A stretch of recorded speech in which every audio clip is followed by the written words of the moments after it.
Good afternoon and happy Holi to all.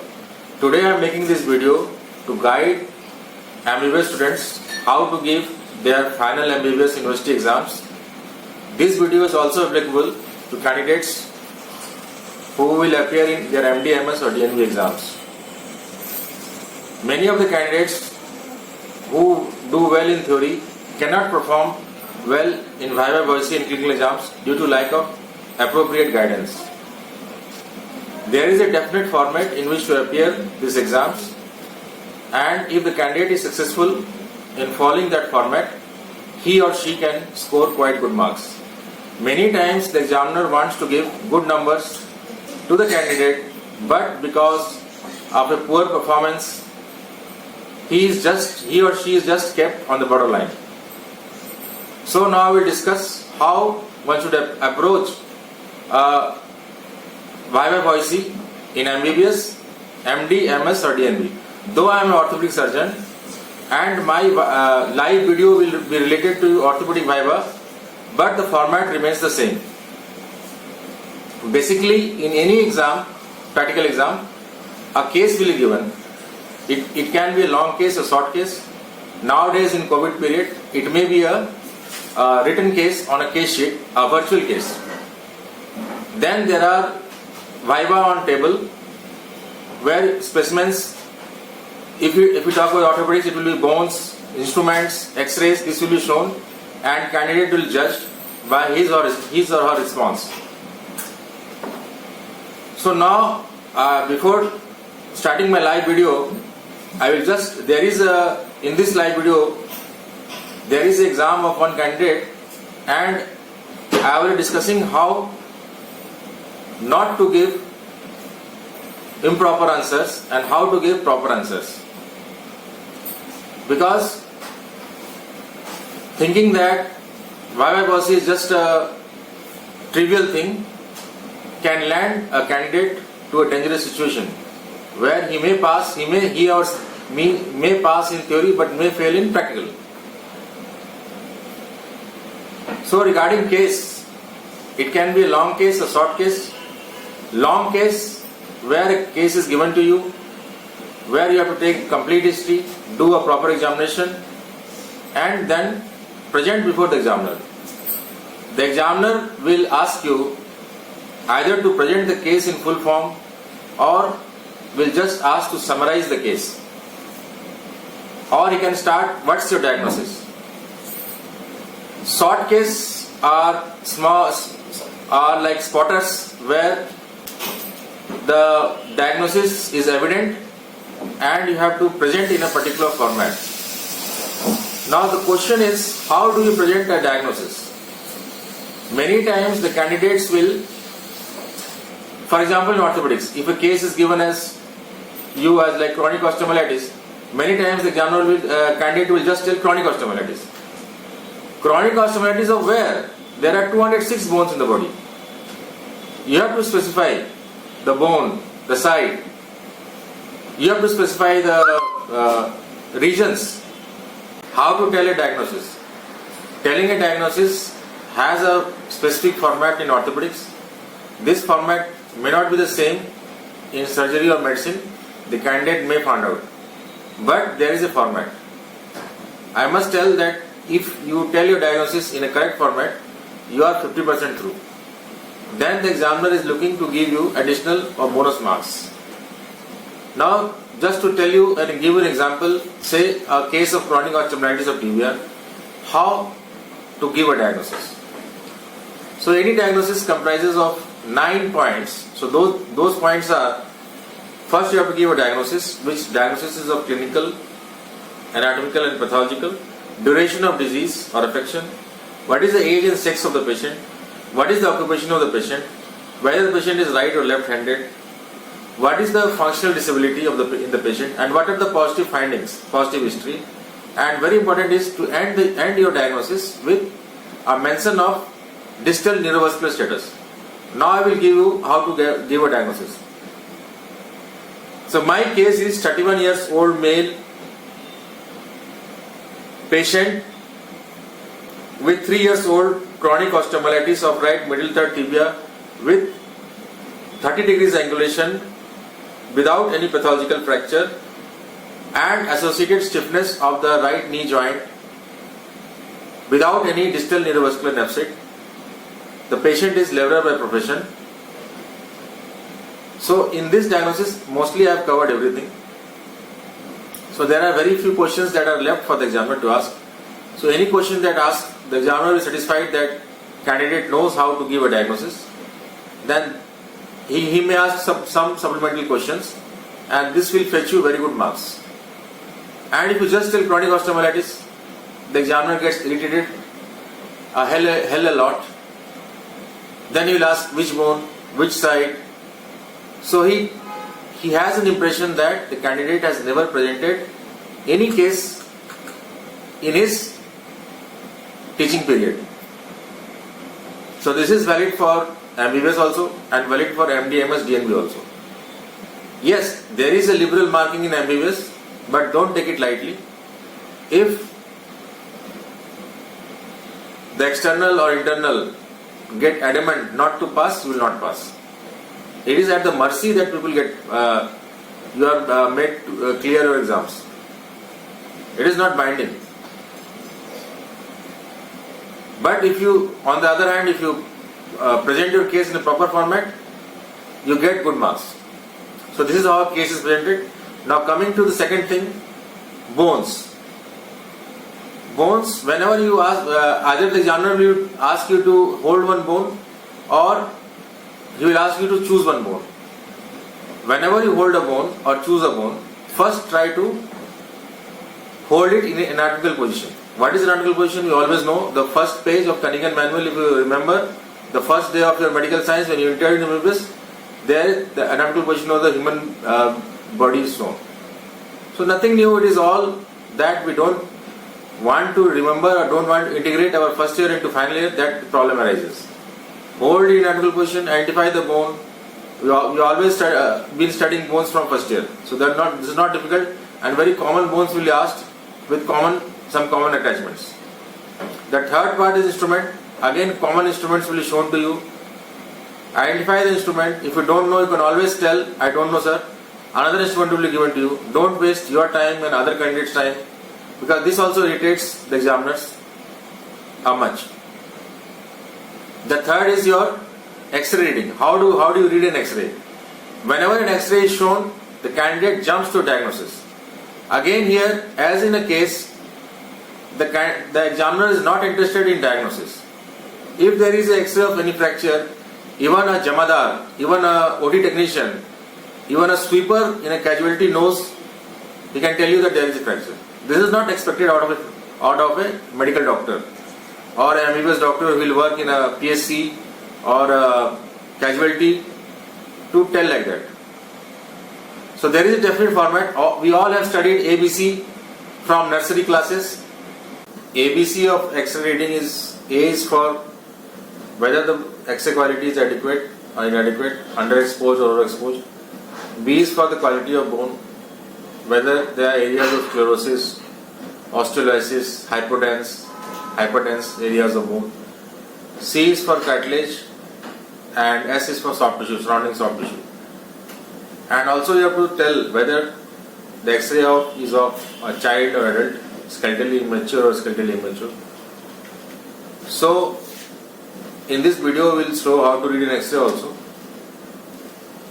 So finally I would like to conclude that on the exam day, don't burn midnight oil, sleep at 9 o'clock, wake up fresh in the morning, don't overeat, take some fruit juices or some fruits, dress up properly.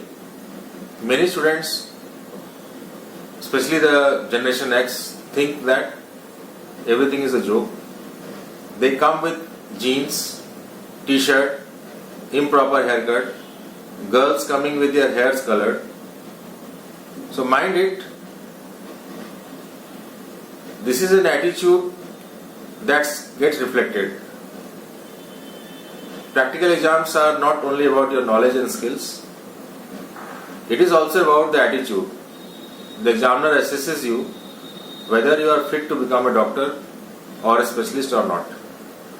So please, I will request you to come properly dressed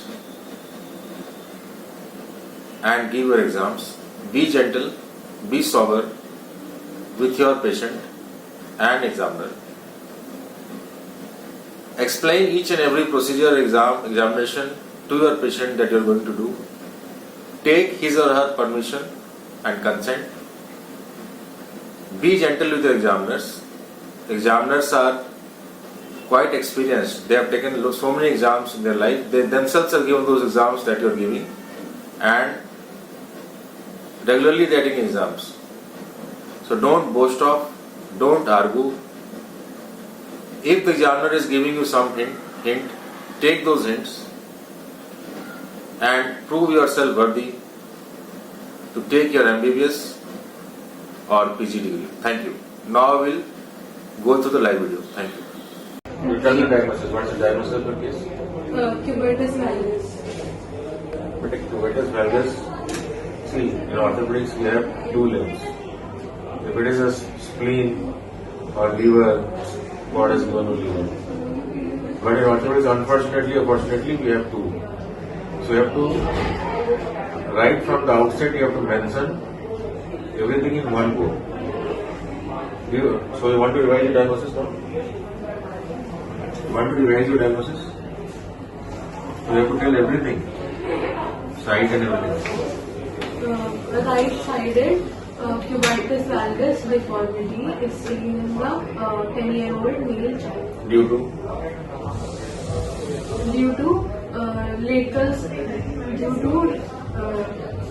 Distal end of humerus, lateral side, growth plate deformity. It can be growth plate deformity. It can be also fracture. Which? Lateral epicondyle fracture. Lateral condyle. It's not lateral condyle fracture. So what are the points in your favor? So once you have put your diagnosis, now the examiner will ask you, what are the points? See, we examine the patient within the history, video examination, and in the last, you order some investigations. Then in the last, you come to a conclusion. That's a diagnosis. So, for exam point of view, diagnosis is never important. Be it MBBS exam, be it MS exam, be it FRCS exam, be it DNB exam. Your examiner is not interested in knowing what is the diagnosis actually. Because diagnosis can be prompted by intern, it can be prompted by PGs. So what the examiner is interested to know, how do you approach a case? What is your approach? And this is not only relevant for orthopedics, it is relevant for all specialties. I am not interested in diagnosis because I know somebody might have told you. But what I am interested to know is how do you approach a case? So now tell me, Sweta, what are the points in favor? Sir, when the child came in OPD, his arm was extended and rotated upwards, and his carrying angle was increased by 18 degrees as compared to his other hand, and he has also tingling in his fingers. Very good. So it means tingling means which nerve? Ulnar nerve. Ulnar nerve. Very good. So now what you will do? How will you manage this case? Sir, if it is a mild case, no management is needed. No, but when I ask management, will you order some investigations? Yes, sir. X-ray. I order X-ray. You are order X-ray. What X-ray will write? What prescription will you give to the patient? Because you have to write a prescription. Yes. So what prescription will you write? Sir, elbow joint X-ray. Elbow joint. Then you have to write position also. Flexion or extension? Extension. So you have to order an X-ray. Sir, also I forgot the observation that also 3-point bony deformity is also seen. So these are the things. These are points, examination points. When the examiner is asking you what is the management, then it is understood that you have examined, you have told everything. Understand? So the first management you have to do a relevant X-ray. apart from X-ray, what you want to see in the, apart from this fracture, what more information the X-ray will give you? Apart from fracture, Yes. sir, growth rate deformity will be seen कि उधर growth नहीं हुई है, and वो जो lateral side deviated है हल्का सा, and Can you see any physis there? And that can tell you about the exact age of the patient. So you have to do that around the physis also. Which one is fused and which one is not fused. That will give you an idea of the age also of the child. Okay. So suppose now the patient has a lateral condyle fracture, a 10 years old male, with a covetous valgus deformity. What you will suggest to the patient? sir, from the start, You have seen the X-ray. There is a fracture now. There is a fracture non-human. Fracture is not united. 10 years old male child with a covetous valgus deformity with a non-human or lateral condyle. So what you will suggest the management? What will the management? What will tell the parents? What has to be done? You are telling that there is tingling and numbness also. So in this case, what will you suggest? sir, anterior transposition of ulnar nerve, Very good. and जो fracture है उसके लिए के wire से fixation, Very good. Internal fixation and internal reduction. Very good. So your advice is reduction and fixation with AYs and anterior rotation. Very good. So what are the complications you expect in this fracture? Sir, non-union, delayed union, Very good. One you told earlier. ulnar nerve You neuritis. told something very earlier. Growth disturbances. Yes. Understand? So this was because you are actually interfering with the facial growth. So there can be either growth arrest or there can be exaggeration also. Both things can happen because growth is still not complete. Understand? Yes. Growth is still going on. So then both way can happen. Either it can exaggerate or retard the growth. Okay. Good. You have done quite well in your case. So now any bone that you have studied well, any bone that you want to take. What is happening question? Which one is this? Identify this one. Sir, this is left-sided scapular bone. So this is left side. Oh, sorry, hold on. So this is right-sided. So this is the mistake that's commonly done. Yes, sir. You should always hold the bone in the anatomy. Then only you can tell. From here also I am also getting confused. Understand that until I hold it properly, I will not able to tell you. Yes, sir. So it's a Right-sided right-sided scapular bone. So describe the bone. Sir, this is the lateral border of the bone. This is medial border of the bone. This is superior border. This is superior notch. This is acromion process. This is coracoid process. This part is subscapular fossa. This is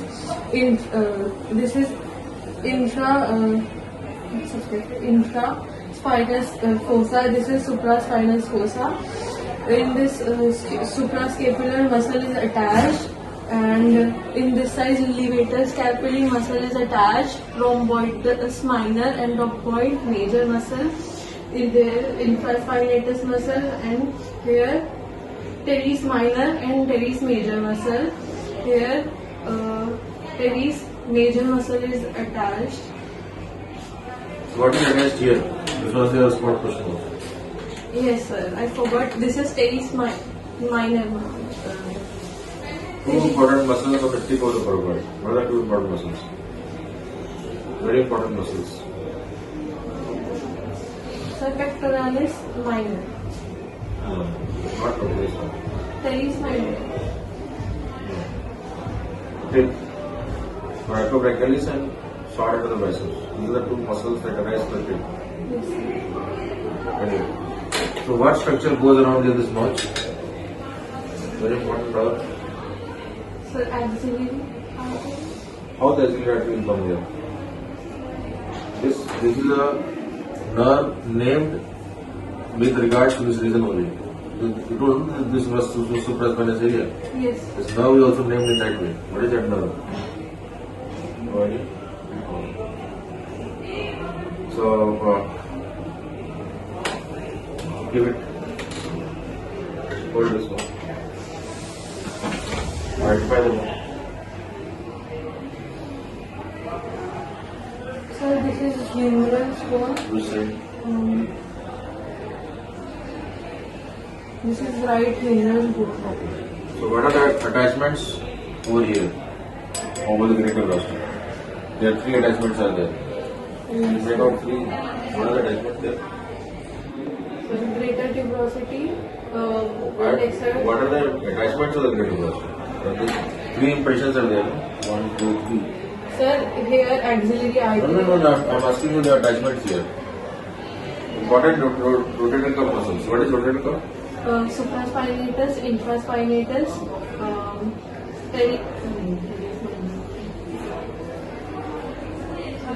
subscapularis. So those muscles are attached here or not? So where are the attachments of these muscles? Where is subscapularis attached? Take it.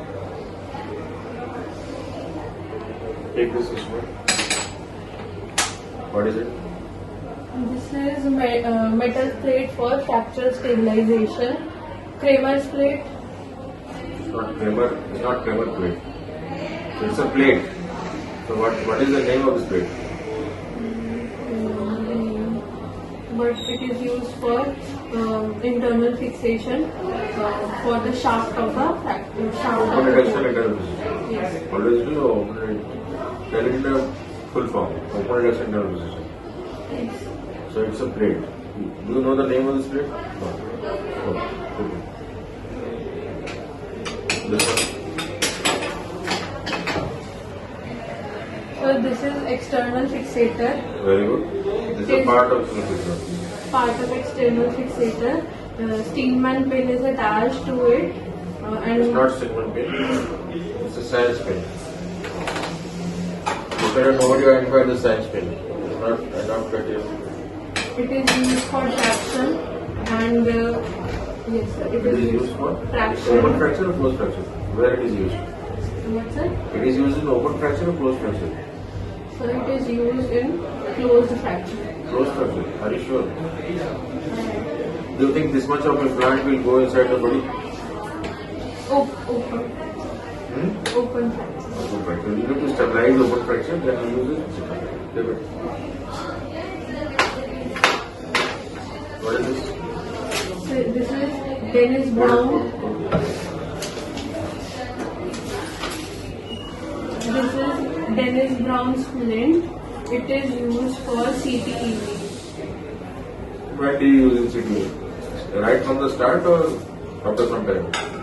Right from the start because it is used. See, a child has come, one day child has come with CTE. Will you apply this plant straight away? If the child has CTEV and has deformity like genovarum or genovalgus, then yes, we will give Day him- one. Yes, sir. Day one will, you think how, have you seen the foot of a child? Of a 1 year, 1 day old child? Sir, after 1 year, when he starts walking. It's not when you start, when you have corrected the deformity, then you use it straight. Understand? After the child starts walking, you have to use CTE shoes, not the splint. The splint is used when you have done your correction, sequential correction of the deformity. After that, you apply the splint. And when the child starts walking, you give shoes. Understand?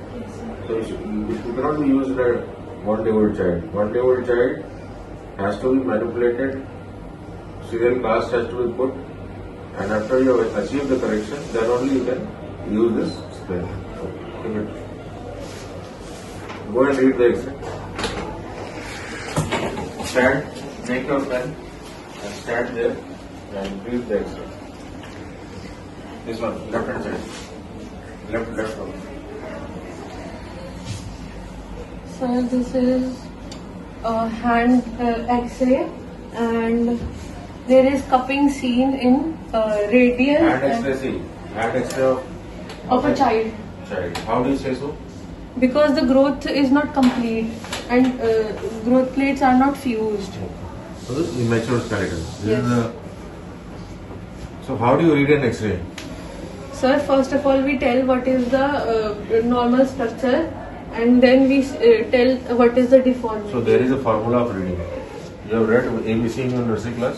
Yes, sir. So there is a ABC of X-rays also. A means alignment and adequacy, B means bones, C means cartilage soft tissue. So first thing that you see whenever you read an X-ray is whether the X-ray is okay or not. Sometimes the X-rays are underexposed, overexposed. Understand? So in that cases you have to repeat the X-ray. You cannot comment on a bad X-ray. Your X-ray quality should be good. So A is adequacy, and then another A is alignment. In this X-ray, if you see, this alignment is broken. Yes, sir.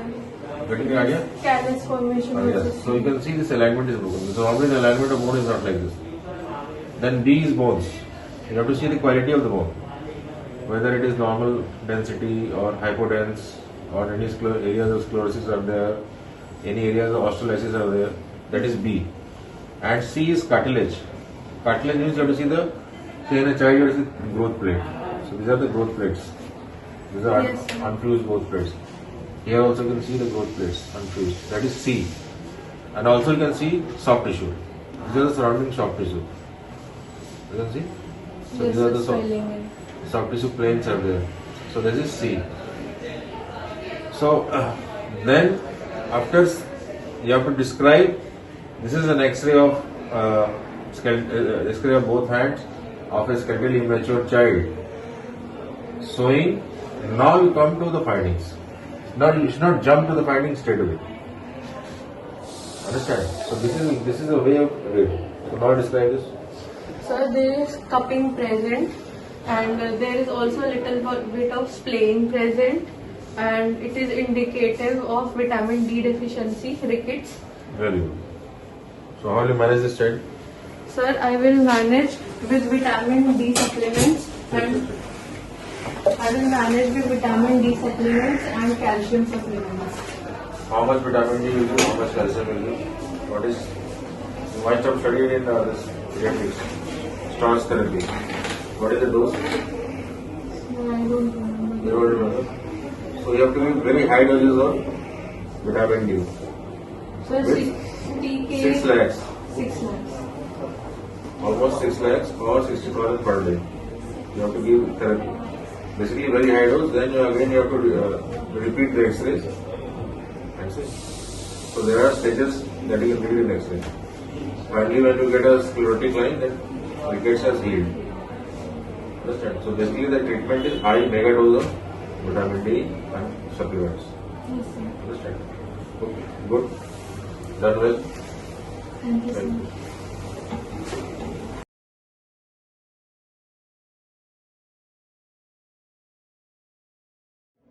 See if you know or not. Fibula. What is this?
is fusion of capillars. Good.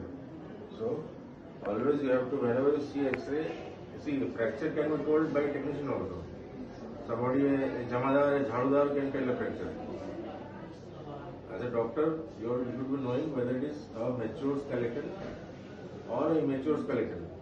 Because as a CMO in a PSC, these X-rays will come to your MLC, and that time court will not excuse you.